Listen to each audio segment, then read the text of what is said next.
Welcome, Robin. I'm so happy to have you here with me. How are you today?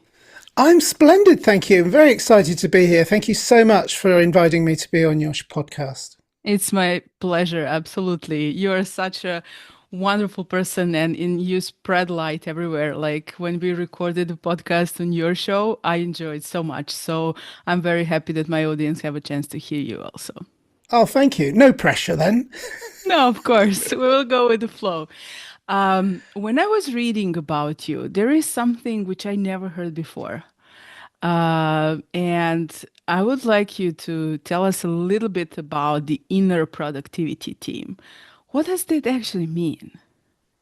Okay, so the background is that my story is that I trained as a life coach way back in 2001 with Tony Robbins in America, but I'm British.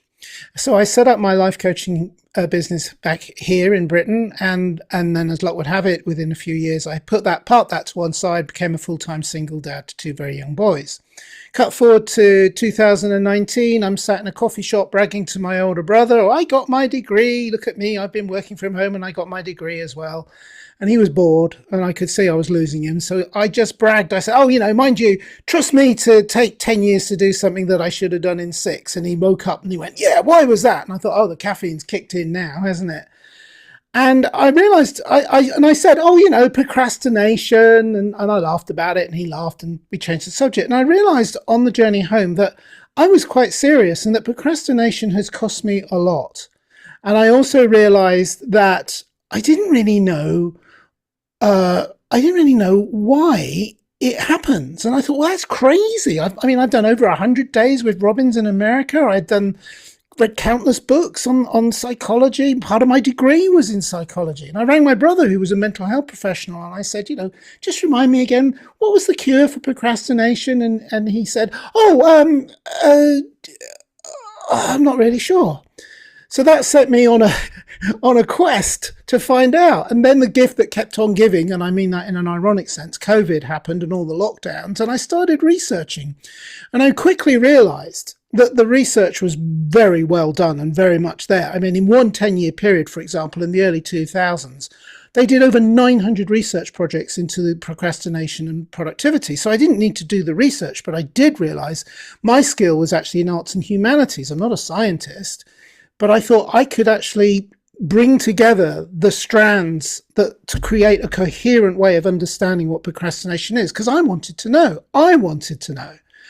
And I started writing down what I learned. And what I discovered was that procrastination is an inside job. It's chemical, it's biological, it's psychological, it's all the ologies, which is why my book is called GetResultsology, which is a nod to the fact that there's a lot of science involved. And as a result of that, was born in my own mind the idea of the inner productivity team, because I realized, I got there in the end, because I realized that the inner productivity team is the thing that we need to be productive. And the inner productivity team was just my way of taking quite complicated science and turning it into plain English.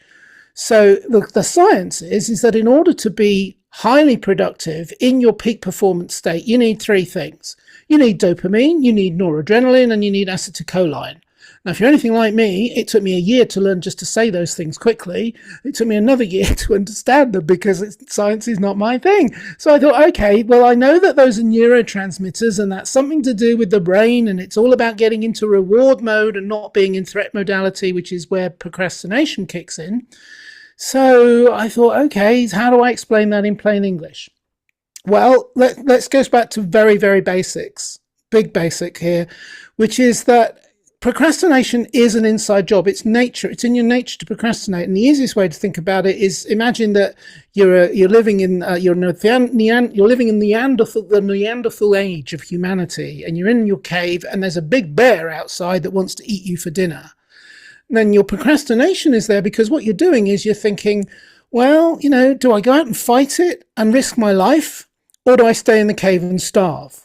And that's why we procrastinate. It's like, okay, I'm feeling threatened and I don't know what to do about it. And, I'm anxious and I'm insecure and I have a lot of uncertainty and all of the things that happen in the modern world, but they're not triggered by bears. They're triggered by bills we can't pay, by landlords that want rent we can't pay, by job problems, problems at work, by relationship issues, by things that have nothing to do with bears, probably, unless you're a bear keeper at a zoo, but everything to do with modern life, triggering this threat modality. So the inner productivity team are the three neurotransmitters that must be present for you to be fully engaged and in peak performance. And I've said what they are, and I gave them characters. Mm-hmm. So dopamine, which is a famous neurotransmitter, I think a lot of us have heard of the dopamine hit. It makes us feel good. It means we're having fun. It means we're engaged. It means we're interested. And it's a high that we all seek out in one way or another, whether it's from a nice bar of chocolate because we're into chocolate, or whether it's from a roller coaster ride or jumping out of a perfectly good aeroplane. I think you know where I feel about jumping out of airplanes with parachutes. Not my favorite thing. I'd rather just land. But the dopamine, I call it the conductor, and the conductor resides in the prefrontal cortex of your brain, which is the youngest part of the human brain, not fully developed until you're 25, which is why students struggle so much with procrastination, apart from the fact that it's just having fun. And it is the conductor brings together the cacophony of different sounds in your mind, the different things that you need to get done to create the music of your life. They are the one, they have the direction, they have the rational thinking, they do the planning. They're in charge, like a conductor of an orchestra. Without them, the orchestra just makes a most horrendous cacophony of a noise. Then you need the scholar. And the scholar is acetylcholine.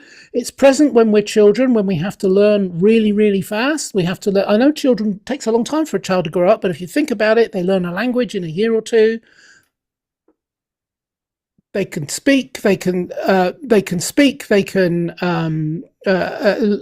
understand what you're saying, and they do all that in a couple of years. And they learn to walk, and they learn to run. Then they learn to get things from you that adults can't get from you. They learn to nag, and they learn all these skills because acetylcholine enables them to focus. And they're very, very good at focus. I know children are easily distracted, but they're also brilliant at focusing. They're scholars in the purest sense of the word.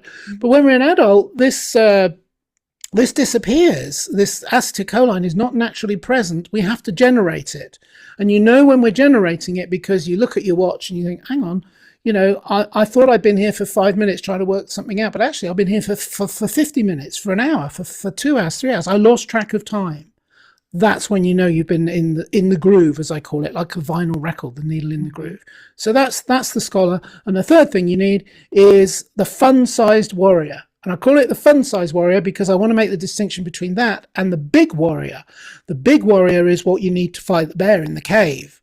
And that triggers cortisol, which shuts everything else down except everything you need to fight, flight, or freeze. And with the big warrior is present when we genuinely are in danger. But when you're not in danger, then you need to be able to focus. You need the conductor to be in charge. And the reality is that you don't need that burst of adrenaline. You need this thing called noradrenaline, and I don't know what that is. It's a neurotransmitter. I don't know the difference because I'm not a scientist, but I do know that the fun-sized warrior is like a fun-sized chocolate bar in your lunchbox that you give to your kids. The fun-sized warrior is just that little bit of anxiousness, that little bit of edginess. Like right now, while I'm talking to you, I'm on the edge of my seat. I'm engaged. I'm focused, but I'm also engaged and a little bit not anxious, but like I've got to get this information out. I don't want to lose my train of thought. And that just gives me what I need, that little push to get something done. Whereas if I physically sat back in my chair, not only would you not be able to hear me because I'd be too far away from my mic, but I would also relax and I would really lose the train of thought very, very quickly. So you need the three things: the conductor, the scholar, and the fun-sized warrior. That's what my research into the research, that's what I found out. And I call it the inner productivity team. There, how was that? I'm so glad I asked that question first. Honestly, because I was reading about it and trying to find information about the neurology behind it, the hormones and all of these things. And this is absolutely the best explanation I ever heard. And it's so like when you put it like that, it makes sense a lot. It really does. Thank you so much for sharing this. This is truly golden. Thank you. Oh, you're very welcome. It's amazing. But you developed a special method, and this is how I actually a formula. I think you're magical. I honestly do, because you are sharing information so in a kind of a way that get me engaged like 100%. Like I'm focused not only because of the podcast, but like in conversation with you. And this formula really, really got my interest. Tell us a little bit more about it. I think, well, there's lots of formulas that I talk about in the book, but I think what you're talking Get about is resultology is what I GetResultsology. yeah. Yeah, it is. It's called GetResultsology. The ology, the science bit, it's called the science of getting stuff done, and that's because there's two sides to it. First of all, I based it on the science. I went to the science. I didn't go to the memes that you can find when you Google stuff like this or other search engines are available. I literally just went to the science and said, okay, what is the science thing? Because there's so much of it. And it obviously it does bring together the disparate threads of thinking, and you find the common things. And then the second reason is that science, if you want to duplicate a scientific experiment, it's a method, and you should be able to duplicate it. Otherwise, it's not a proper scientific method. Mm-hmm. So the book contains the method, and the book is broken down into three main sections. The first section is understanding, because I work from the basis of if you don't understand when you're procrastinating, you won't catch it in time. And to illustrate that in a simple way, if you get to the end of another year of your life and you don't have enough money, you can always make more money. Money is infinite. It is literally infinite because, if you look into what money is, it's not real. Of course. So you can always make more money. Yeah. And you can't print it like governments do. You go to jail if you do that. And you can't rob a bank. You go to jail if you do that. You can try. You can try. But you can find ways to make more money. But if you get to the end of the year and you procrastinated that year away, you cannot get back that time. Your time is finite. And it cannot be, you don't know how much you've got left, but you can certainly look back and see how much you've wasted. I mean, I look back in 2019 and realized I probably wasted 2 decades of my life one way or another. And it would damage my relationships, it would damage my finances, it would damage my career, it damaged every aspect of my life. I was really angry, and I'm putting that in a polite way, with myself. And so you need to understand, for one very simple reason, when you understand you're procrastinating, you can catch it and you can say, I'm procrastinating. I'm going to do something about it today. I'm not going to put it off till tomorrow. See, I used to think of the procrastination in the same way that I used to think of people used to think about the common cold. I've got a cold. Oh, I'll be all right. Give it a couple of days. I'll be fine. Oh, I'm procrastinating. I'll do it tomorrow. I'm a trained life coach. How dare I say stuff like that? I was really tinkled with myself, to say it, again, putting it politely. I was not happy. Right? When I finally realized, I've just been making excuses, never named it before. So I name it, I understand it. And I'm like, oh, okay, now I can do something about it. And that's the second section of the book. What are the strategies? There is no single strategy that works for one person the same as it works for another. There is no strategy one size fits all. If it was a tablet that we could take, I'd just go to the chemist and buy the tablet. And if I'd invented it, I'd be a billionaire. Unfortunately, there isn't. Because we're hardwired, it's natural for us to procrastinate sometimes. Not everybody procrastinates all the time. A lot of people have coping mechanisms for it. I'm talking about probably the majority of people that struggle with it a little bit. And in fact, the science says that of the 95% who say they procrastinate a little bit, 1 in 5 of those, 20% of the population, complain of what I complain of, chronic procrastination. So you need strategy. So I give you like a selection, a toolbox of strategies, so that you can go through and find ones that work for you, and some will and some won't. I got a cupboard full of planners and schedulers and diaries and journals behind me, a literal cupboard full of the most fantastic, brilliant, wonderful ways of getting over procrastination. But they're in a cupboard for a reason. And that's because I ran out of steam. I stopped using them. And that is the third section of the book, which is momentum. See, the first section is understanding. Second section is how to get motivated, for which you need strategies. And the third section is the one thing that is often overlooked, which is momentum. Mm-hmm. If you don't have the momentum to keep going, then everything works for a while. Anybody can get themselves motivated for half an hour, a day, a week, maybe a month. But what happens after that? You have to keep going. And so the third section of my book is full of strategies for dealing with momentum. And it's also why I decided to reboot my business and become a full-time accountability coach, because I'm like, oh, okay, that's actually, the science kept pointing at the accountability, external accountability, as the single most powerful strategy for generating momentum. And I thought about that and I thought, oh, wow, if you can generate momentum so you get more productive, you achieve more of your goals every single month. The science says you achieve 33% more goals every single month with accountability. And I thought, well, actually, you can take that to the bank, can't you? That's cash in your bank. That's cash in my client's bank. That means that, look at it exponentially over the course of a year. If you achieve 33% more of your goals every single month without necessarily working harder, just smarter and more focused, and being held accountable for when you don't do the work, and being held accountable and celebrating when you do, by the end of the year, that's a lot of more freedom in terms of more cash, more lifestyle freedom choices, more time, and actually, incidentally, in my case, better health. Because when I started this, I was 60 pounds heavier than I am now. 60 pounds, and I lost the weight because, guess what? One of the go-to procrastinators techniques is comfort eating. Because it's predictable, right? I'm Comfort familiar eating with that one. Yeah. So not for me to say, but for me, it was a big thing. And I still will go to comfort eating if I'm feeling anxious, but I will also go to one of my strategies now and say, I'll get over it, and to myself. I wouldn't say that to a client, by the way. That's not helpful. But to me, it's like, oh, I know what to do, right? Because I understand now. And so, and I've got the strategies and I go to them. And the result of that was the weight has just dropped off 60 pounds in a year. Now, mic drop. I'm completely silent. I never connected these dots. Like, wait a minute. This is absolutely brilliant. You mentioned accountability, and this is one of the most important things I wanted to ask you. I'm solopreneur, for example, and I work with a lot of people who work on their own, and sometimes we tried accountability partners and things like that, but it failed. So why is that so important, and how it can actually help us to keep the momentum?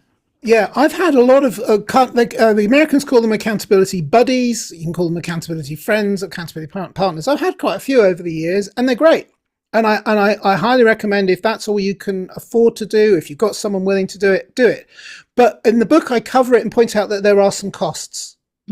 First of all, it's usually a reciprocal arrangement, so there's a time cost. So you got to do for them what they're doing for you. That's fine. That's a nice thing to do, but maybe you don't have enough time. The second thing is, and this is the biggest issue I have with accountability buddies, as a general rule of thumb, I'm not against them by any stretch of the imagination, they're not trained. So you could get an accountability buddy saying to you, Catherine, for goodness sake, pull yourself together. Come on, woman, you're a mess. It's not very motivational, is it? But they might think, well, I saw someone do that on TV. Right. So what we do is accountability coaches, they don't go in on the I talk about on my website the carrot and the stick approach, but it's really the carrot approach most of the time, because the reality is people don't want to be told what they already know. Instead, they want the coach to refocus them on what they can do. So what we do is I just partner up with them and we strategize. Okay, that didn't work. So what can we try this week that does? All right, and we look for better strategies because I'm trained, because I know how to work with a client and not get them too upset. There might be a little bit of upsetness isn't a terrible thing. That's called leverage. Get some leverage on yourself. But the accountability buddy thing is, I think it's very valuable. But I guess one other thing I would say is that when you hire an accountability coach, they don't work for nothing. And I'm not saying that to be funny. I'm pointing out that most people in a world where money makes the world go round, they don't like wasting their money.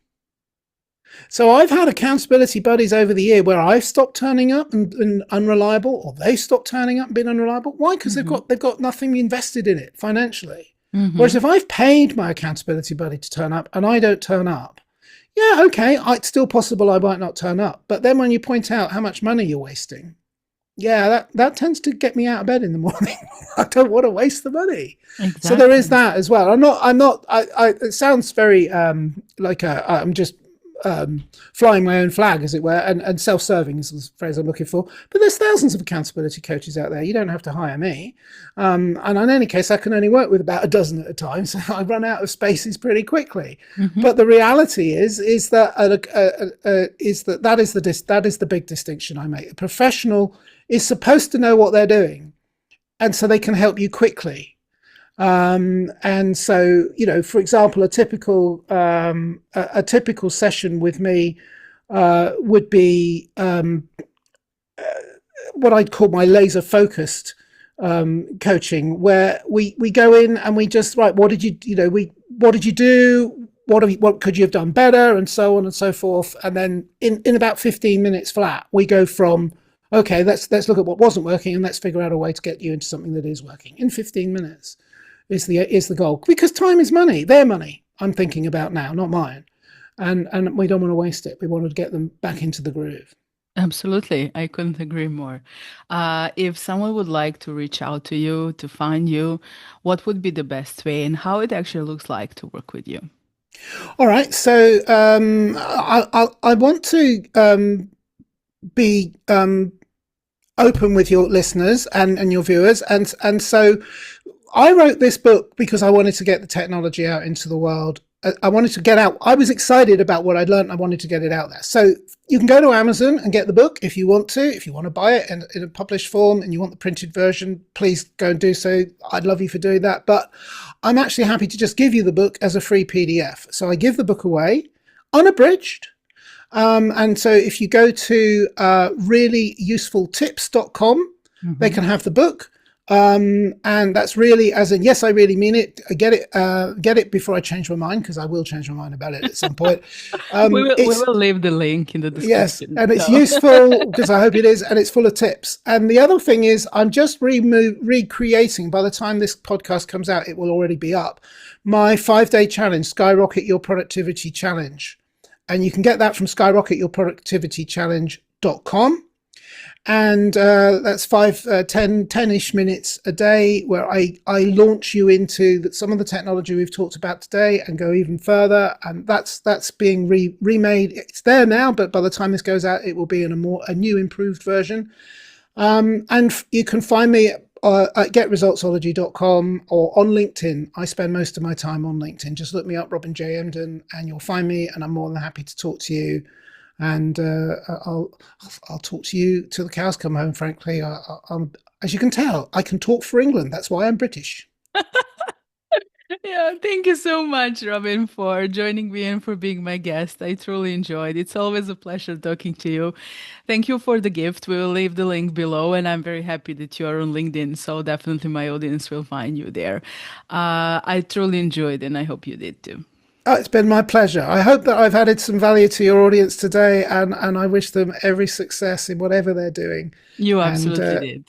thank you very Definitely. much. Thank you. Bye bye.